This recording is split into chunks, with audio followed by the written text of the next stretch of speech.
இந்த சேவையானது மிக மிக பெரிய சேவை. இந்த பிரமண்டூர் அம்புஜவல்லி தாயார் சமேத ஆதிவராக பெருமாள் அனுகிரகத்தோடு இன்றைய ஆடி 18 நல்ல சர்வமங்கலமாக இங்கே நடந்து கொண்டிருந்தது. அனுகிரகமாக பாக்யாதி நமஸ்தே வாசுதேவதாத்தியம் எண்ணக்கூடிய ஸ்ரீ அம்புஜவல்லி தாயார் சமேத ஆதிவராக பெருமாள் அருளால் இன்று ஆடி 18 நல்ல சிறப்பாக இருக்க வேண்டும்.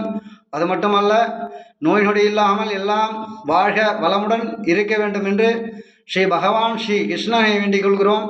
தனம் தானம் வசம் பவதானாயனம் எண்ணக்கூடிய அனுகிரகமான தாயார் இந்த தாயார். அம்புஜ வள்ளி என்று சொன்னால், அம்புஜம் என்று சொன்னால் உலகை காக்கின்ற தாய். அம்புஜ வள்ளி, அம்புஜம் என்று சொன்னால் உலகம். அம்புஜ வள்ளி தாயார் என்று சொன்னால் அவள் காக்கின்றவள். காத்து கணமிதம் பிரத்யம் நமாம் வெங்கடேஷ சர்வமங்கலம் எண்ணக்கூடிய பத்மநாத சுதேஷ ஸ்ரீனிவாசாய மங்கலம் எண்ணக்கூடிய நாம் இப்போ தரிசனம் பண்ணிட்டு இருக்கிறது சக்கரத்தாழ்வார்.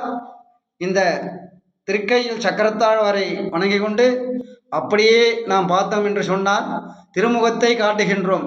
ஸ்ரீ வராகமூர்த்தி திருமூர்த்தம் திரு உருவத்தை காட்டுகின்றோம். அது மட்டுமல்ல, அவர் திருநாமத்தை சேவிக்க வேண்டுமா.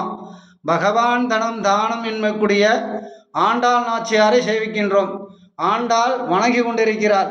எப்படி வணங்கி கொண்டிருக்கிறாள் என்று சொன்னால், மனம் போல இருக்க வேண்டும் என்பதற்காக பத்ம சுதாசனம் சர்வமங்கலம், என் பக்தனை காத்தருள்வேன் என்று வணங்கி கொண்டிருக்கிறார். அப்படியே பார்த்தோம்னா சக்கரதாழ்வார் இங்கே சங்கு இருக்கார்.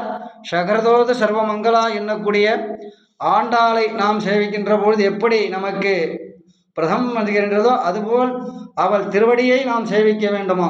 திருவடியை சேவித்து அருள் காணிக்க வேண்டும் என்பதை சந்தோஷமாக சொல்கிறார். அது மட்டுமல்ல, பகவான் திருவடியும் மகாலட்சுமி திருவடியும் ஒன்றாக சேவிக்க வேண்டும். அதனால் இந்த சர்வ பூஜனம் எண்ணக்கூடிய மங்களத்தை நாம் காட்டுகின்றோம். அது மட்டுமல்ல, ஸ்ரீ அம்புஜவல்லி தாயார் சமேத ஆதிவராக பெருமாள் மண் தோஷ பொன் தோஷ சர்வதோஷ குழந்தை தோஷங்கள் இல்லைனாலும் கல்யாணம் ஆகாதவர்கள் இருந்தாலும் இந்த சன்னிதானத்தில் வந்து அருளை பெற்றார் என்று சொன்னால் அவருக்கு எல்லா நலமும் கிடைக்கும் என்பதை தெரிவித்தார்.